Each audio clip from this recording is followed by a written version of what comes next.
Hello friends, आप सबका हमारी यूट्यूब चैनल क्रिएटिव कोडिंग में स्वागत है।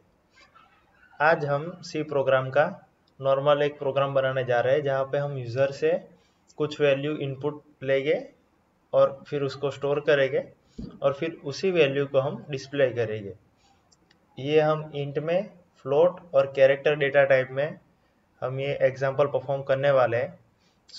और ये वीडियो हमारे लिए बहुत इंपॉर्टेंट हो जाता है क्योंकि हम जो नेक्स्ट वीडियो बनाने वाले हैं वहाँ पे हम एक कैलकुलेटर बनाने वाले हैं, जिसके लिए ये वीडियो बहुत इंपॉर्टेंट है। इसको आप पूरे ध्यान से देखें और लास्ट तक वीडियो में बने रहे। अभी हम स्टार्ट करते हैं विदाउट टाइम वेस्टिंग। पहले हम एक फाइल क्रिएट कर लेते हैं। शॉर्ट में लिखूंगा प्रिंट यूजर .c। ऐसे ही हमने एक फाइल क्रिएट कर ली। सबसे पहले हम हेडर फाइल डिक्लेयर कर लेंगे।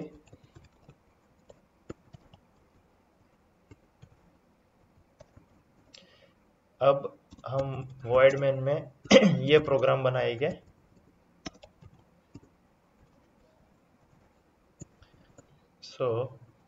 अब हम क्या करेंगे, पहले इंटीजर डेटा टाइप का एग्जांपल परफॉर्म करते हैं। हम यहाँ पे इन डेटा टाइप ले लेंगे और num1 करके एक वेरिएबल ले लेते हैं। अब उसके बाद क्या करेंगे, हमें यूजर से एक नंबर एंटर करवाना है, तो उसके लिए हम एक मैसेज प्रिंट करवाएंगे, एंटर द नंबर। इसके बाद हमें इसे स्टोर करवाना होगा, जो नंबर हमने इनपुट से लिया एंटर द नंबर, उसे हम सेव करेंगे, स्टोर करेंगे। उसके लिए हमें scanf फंक्शन का यूज करना पड़ेगा, scanf। अभी हम यहाँ पे इंटीजर वैल्यू को स्टोर कर रहे हैं, इसलिए हम यहाँ पे %d का यूज करेंगे। %d इंटीजर वैल्यू के लिए यूज होता है। अब हम यहाँ पे एंड लिख के हमारे वेरिएबल का नाम लिख देते हैं। हमें num1 में इसे स्टोर करना है।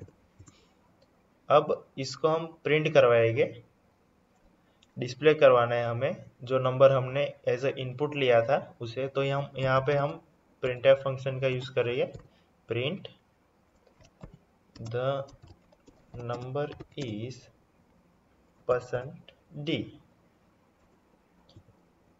और हमारे वेरिएबल का नाम लिख देंगे। इतना करने के बाद हमारा कोड हम कैसे एग्जीक्यूट करते हुए देखते हैं। यहाँ पे इंट num1 वेरिएबल हमने डिक्लेयर किया है। कंपाइलर इसको क्या करेगा, इंटीजर डेटा टाइप की जो 4 बाइट्स की मेमोरी एलोकेशन होती है वो कर देगा। इसके बाद ये वाली लाइन एग्जीक्यूट होगी, एंटर नंबर, मतलब यूजर से नंबर एंटर करने के लिए बोलेगा। उसके बाद यहाँ पे जो भी नंबर एंटर हुआ है वो num1 में स्टोर हो जाएगा।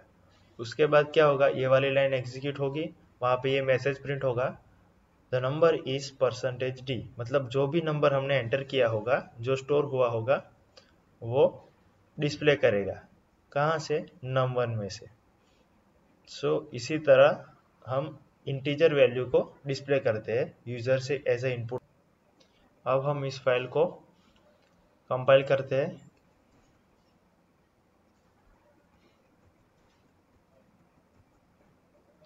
अब इसको रन करवाते हैं। यहाँ पे हमसे नंबर मांग रहा है, ये पहली लाइन एग्जीक्यूट हो गई, तो हम यहाँ पे 3 एंटर करते हैं। तो देखिए यहाँ पे आउटपुट में प्रिंट होके आ गया, द नंबर इज 3। हम कोई और वैल्यू लेके भी ट्राई कर लेते हैं। फिर से इस प्रोग्राम को रन करते हैं। हम इस बार 5 लेते हैं, तो देखिए यहाँ पे आउटपुट में आ रहा है द नंबर इज 5। तो यूजर से ऐसे हम इंटीजर डेटा टाइप की कोई भी वैल्यू लेके उसको वापस प्रिंट करवा सकते हैं। अब हम यहाँ पे फ्लोट डेटा टाइप का यूज करके सेम एग्जांपल ट्राई करते हैं। इसी प्रोग्राम में हम आगे लिखते हैं फ्लोट का।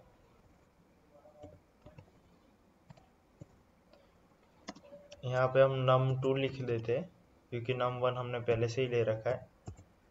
और वैसे ही ऊपर करा था वैसे मैसेज प्रिंट करवाते, एंटर द नंबर, और उसको स्कैन करते ताकि वो नंबर स्टोर हो जाए। अब यहाँ पे ध्यान रखना है कि हम फ्लोट डेटा टाइप का यूज़ कर रहे हैं, तो हम यहाँ पे %f लिखेंगे, बाकी सेम एज ऊपर था वैसे ही एंड num2, क्योंकि हमारे वेरिएबल का नाम num2 है, तो हम उसमें वैल्यू स्टोर करवाएंगे। अभी इसको हमें प्रिंट भी करवाना है वापस, तो हम यहाँ पे वापस printf का यूज़ करते हैं, printf the number is %f और वेरिएबल का नाम num2 लिख देते। अब हम सबको इंडिविजुअल परफॉर्म कर रहे हैं, तो यहाँ पे मैं इसको थोड़ी देर के लिए कमेंट में डाल देता हूँ।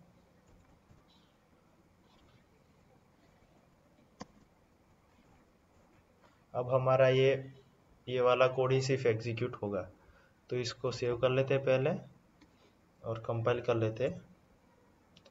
कोई एरर नहीं है। अब इसको रन करवाते हैं।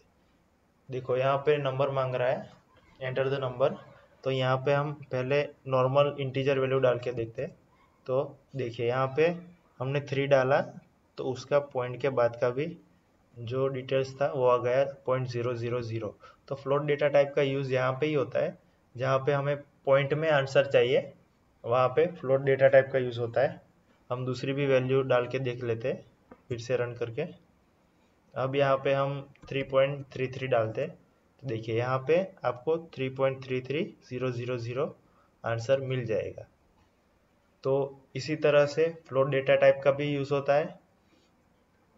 हम इसको जहाँ पे पॉइंट वाली नंबर्स मिलते हैं हमें, वहाँ पे हम इसको यूज़ कर सकते हैं, और ऐसे ही इनपुट लेके फिर उसको प्रिंट करवा सकते हैं।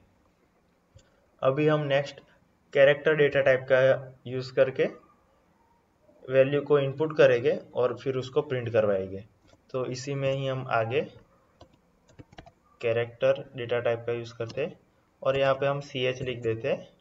ch वेरिएबल हमने ले लिया। अभी हम इसको प्रिंट करवाते हैं। क्या करना है, प्रिंट एंटर द कैरेक्टर, मैं शॉर्ट में लिख देता हूँ अभी। इसके बाद हम इसको स्कैन कर लेते हैं, स्कैन फंक्शन का यूज़ करके। अब यहाँ पे क्या है, हमें %c लिखना पड़ेगा, क्योंकि ये कैरेक्टर डेटा टाइप है, और एंड ch जो वेरिएबल हमने लिया था वहाँ पे ये स्टोर हो जाएगा। अब इसको हमें डिस्प्ले करना है, तो हम क्या करेंगे, printf